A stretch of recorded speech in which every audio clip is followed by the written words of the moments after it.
lonely wooden box. Not anymore, I don't think. Prosecutors were once considered ministers of justice, consumed with doing the right thing and not consumed with outcomes or convictions. But prosecutors' offices, unfortunately, in some people's minds, are just another battlefield in the political wars. This week, we even heard of prosecutors who wiped their phones at almost the same time the inspector general was being asked to investigate their conduct, wiping phones, forgetting passwords. What do you think a jury would conclude if a defendant did that? If a defendant couldn't remember his or her password and it deleted the information on a phone or dropped the phone too many times at about the exact same time law enforcement was interested in knowing what was on the phone? How do you think a jury would react to that? And I know some of you are wondering, what in the heck is he talking about? Why is he talking about prosecutors wiping phones, dropping phones, entering the wrong password too many times? The fact that some of you don't know what I am talking about tells you all you need to know about the modern media. The fact that you haven't heard about that story tells you about all you need to know about both prosecutors and media today. So no, the media nor prosecutors would be that group we trust to do something as consequential as tell us who won a presidential election. How about business leaders?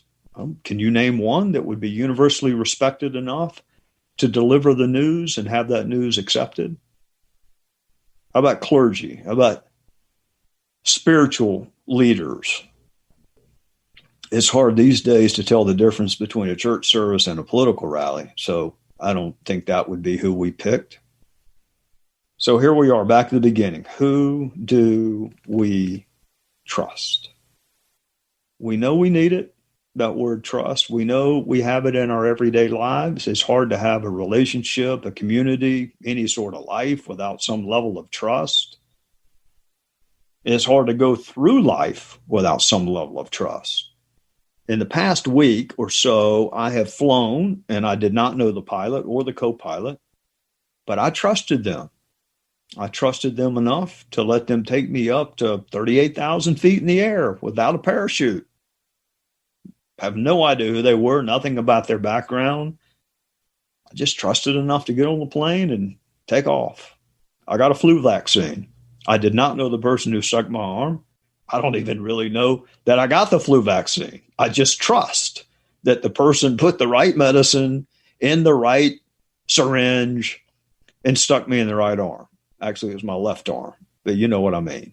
I trusted. I had a driver give me a lift to and from the airport. Never met him before. Probably won't ever see him again. But I trusted him to operate a motor vehicle at 75 miles an hour. We trust people we don't know every single day. And we do so because so many of our fellow citizens are indeed worthy of our trust. We trust them with our lives. We trust them with the lives of those we care the most about. We trust doctors and nurses and others in the medical field. We trust teachers. Most of us, if you get right down to it, we're going to trust someone almost every single day. Even if it's something as simple as trusting the folks driving one direction are going to stop when it's their turn to stop. I am not known for my high opinion of mankind, so I actually look for reasons to prove myself wrong.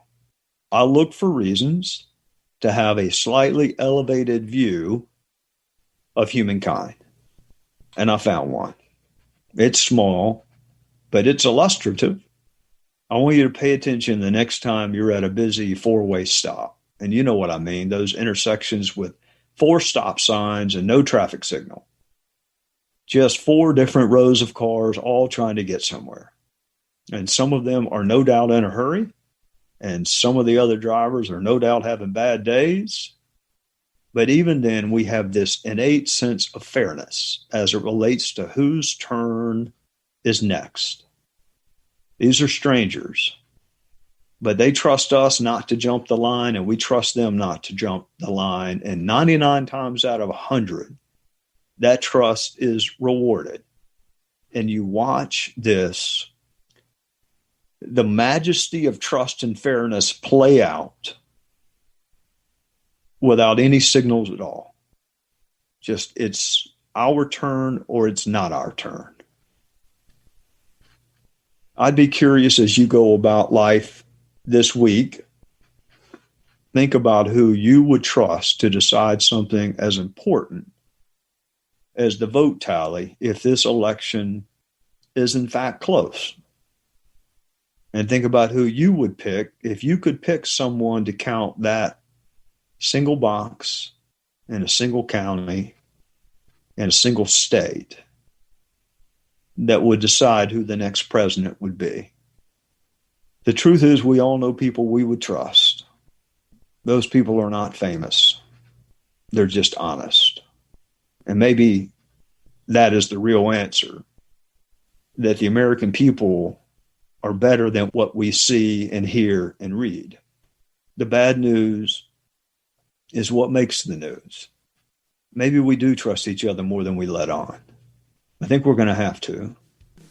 There cannot be a long-lasting republic without some measure of trust among those of us who signed or agreed to that social contract in the first place. So let me know who you trust enough to make that count. And I'll see you next Tuesday on Tuesdays with Trey. Thank you for spending another Tuesday with Trey. Please subscribe, rate, or review this podcast on Apple Podcast or at foxnewspodcast.com. You've been listening to the Trey Gowdy Podcast on the Fox News Podcast Network.